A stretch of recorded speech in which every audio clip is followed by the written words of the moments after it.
Hello, thanks for watching. Andy here. It is Wednesday, the 13th of March 2019. The moon's in Gemini since yesterday. We get a Cancer moon tomorrow, but not until after we've reached half moon. Today is pretty much all about what's coming towards us. Tomorrow is interesting, actually. Even though it's Mercury retrograde, we've got some really good alignments coming up this week, particularly Friday, Saturday, and Sunday, but I will get to those. Tomorrow, Saturn aligns in a trine with Mars. It's a very harmonious trine as well. It's looking good. Mars and Saturn are both in productive Earth signs. It's really good for working on things like career goals, your financial objectives, health, fitness, anything like that. But more than anything, things that you've set goals about.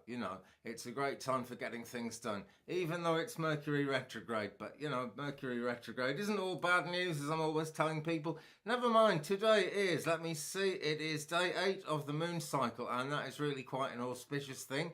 It's great for going on a trip. Business trips particularly do well with this alignment.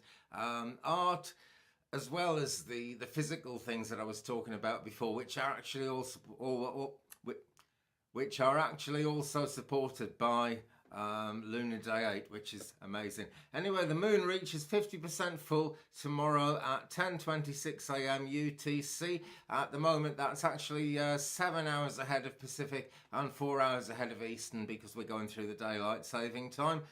So that's first quarter, actually just before the moon goes forward in Gemini, so it's still in Gemini. It's still slightly scattered influence, although it's friendly. And there's an interest in gathering knowledge, not just from like-minded people, not just about things that you're interested in. All kinds of knowledge become interesting under a Gemini moon. And as she's going to reach half full, we are just going to feel the energy kick in towards the end of Gemini then. Then we've got Cancer moon tomorrow evening at 21:49 UK time. That is UTC, and that carries us right through until Sunday before we get into Leo. So it's a Cancer few days ahead, and because we're coming towards Cancer, we may see some of that playing into the way things work out as we go through today. Cancers can seem very crabby people, and you don't have to be a Cancer to go through this or experience this. We may see that Cancer crabbiness coming out in different people at different times for different reasons, but we may very well see it coming out. We should remember when we do see it that it's quite often, well, usually actually nearly always with Cancers, that they're worried about wanting to protect someone, or it comes from a place of love for someone, a place of care. It just, the Cancer influence doesn't make it too easy to show that. That can be a problem, but it doesn't have to be a problem. We've just got to still focus ahead. Sun still sextile Pluto, investigations, cleanups, wanting things whiter than white really, and wanting to find answers to long-standing problems. Can be good for power sharing. Not so sure with the way things are stacking up at the moment, but it could be. Why not? The moon is trine Venus, so interactions with other people tend to go well, and it's also a good time for contemplating what is esoteric, maybe even for bringing that out into this world. But I would leave it really until we get into Leo for that. But maybe. Public events, though, are likely to be positive. I'm kind of hedging this and I'm saying maybe, but it's very difficult to call in Mercury retrograde. That's the bottom line. Mercury squared Jupiter. Well, Mercury's retrograde, Jupiter's a gas giant. See, Jupiter being a gas giant tends to promise more than it can deliver.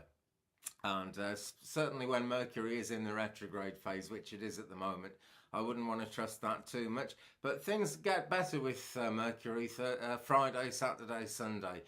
There's some real good opportunities to think deeply, to get true answers to things, to get things clear actually, which is remarkable in Mercury retrograde, and maybe for contemplation of love, friendships, relationships, have the chance to do better as well. But we'll get to that when we get to it, because we're not there yet.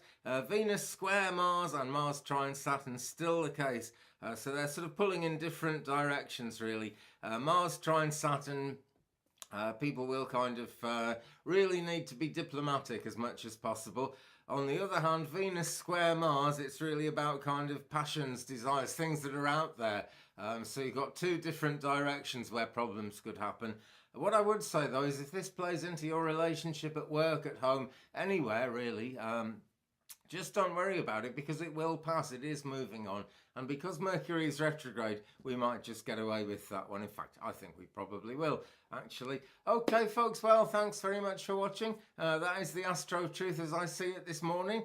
Give me a thumbs up if you've enjoyed it, please. If you haven't, you know what to do. Also, give me a subscribe if you haven't yet. Get the old subscriber list going and spread me around the internet. We'll get the world out, because we will get the word out around the world, because good things are always happening, and I'd like to think they start here. They do in my day. Hope they do in yours too. Have a great day, friends.